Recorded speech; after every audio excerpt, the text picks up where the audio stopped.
বিএনপির মূলনীতি একটাই, সবার আগে বাংলাদেশ। কূটনীতির ক্ষেত্রে বিএনপির নীতি সবার আগে বাংলাদেশ, আমার জনগণ, আমার দেশ, আমার সার্বভৌমত্ব।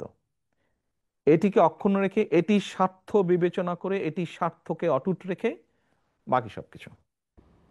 এটা কি বৈশ্বিক রাজনীতির একটা প্রভাব বলা যায়? কারণ আপনি যদি বিভিন্ন দেশে দেখেন, এমনকি ডোনাল্ড ট্রাম্পও আমেরিকা ফার্স্ট একটা স্লোগান দিয়ে কিন্তু এসেছিলেন। না, ওদেরটা ওরা বলেছে। আমি ভাই বাংলাদেশী, আমার কাছে বাংলাদেশের স্বার্থ বড়, আমার কাছে বাংলাদেশের মানুষের স্বার্থ বড়। কাজে কে কি বললো আমার কিছু যায় আসে না, আমার হচ্ছে সবার আগে বাংলাদেশ। সিম্পল, কমপ্লিকেট করার কিছু নেই, এটা সিম্পল ব্যাপার। আচ্ছা, বিগত সরকারের সময় বাংলাদেশের প্রতিবেশী দেশ ভারতের সাথে যেই সম্পর্ক ছিল সেটা নিয়ে অনেক সমালোচনা রয়েছে। তো ভারতের সম্পর্কে আপনাদের নীতি কি হবে ভারতের সাথে সম্পর্কের বিষয়ে? আমার মনে হয় আমার প্রথম, আপনি একটু আগে যে প্রশ্নগুলো নোক সেখানে বোধহয় আমি ক্লিয়ার করে দিয়েছি ব্যাপারটা। আমি ক্লিয়ার করেছি পুরো ব্যাপারটা, সবার আগে বাংলাদেশ। এখানে বাংলাদেশের তো আপনি পার্টিকুলার একটি দেশের কথা বলেছেন, এখানে ওই দেশ বা অন্য দেশ তো বিষয় না তো। মানে বিষয় তো হচ্ছে ভাই বাংলাদেশ। আমার কাছে আমার স্বার্থ, আমি আগে আমার দেশের মানুষের স্বার্থ দেখবো, আমার দেশের স্বার্থ দেখবো। ওটাকে আমি রেখে তারপরে আমি ওটাকে ওটাকে আপহোল্ড করে আমি যা যা করতে পারবো আমি তাই করব। বাংলাদেশের স্বার্থ আপনারা সবার আগে নেবেন, সেটা আপনি পরিষ্কার করেছেন।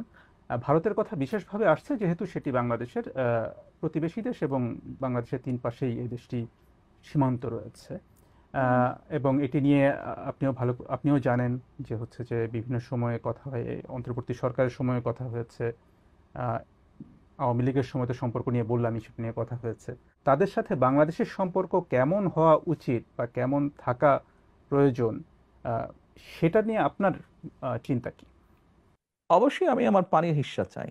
অবশ্যই আমি দেখতে চাই না যে ফেলানির আরেক ফেলানি ঝুলে আছে। অবশ্যই আমরা এটা মেনে নিব না। একটা বিষয় যদি বলি, অন্তর্বর্তী মানে 5ই আগস্টে আওয়ামী লীগ সরকার পতনের পর এবং আপনিও জানেন যে শেখ হাসিনা দিল্লিতে গেছেন এবং সেখানে আছেন, ভারতের সাথে একটা সম্পর্কের শীতলতা দেখা গেছে মানে গত 1 বছর ধরে। যেমন ধরুন, সেটি যাওয়া আসার ক্ষেত্রে, ব্যবসার ক্ষেত্রে নানা রকম। আহ, সেই ক্ষেত্রে কি কোনো পরিবর্তন আপনার সরকারে আসলে সেক্ষেত্রে কোনো পরিবর্তন হবে বা পরিবর্তনের ব্যাপারে আপনার উদ্যোগ নেবেন, এমন কোনো চিন্তা কি আপনাদের আছে? এখন তারা যদি স্বৈরাচারকে সেখানে আশ্রয় দিয়ে বাংলাদেশের মানুষের বিরাগ ভাজন হয়, সেখানে তো আমাদের কিছু করার নেই। এটা বাংলাদেশের মানুষ সিদ্ধান্ত নিয়েছে যে তাদের সাথে শীতল থাকবে, সো আমাকে আমার দেশের মানুষের সাথে থাকতে হবে।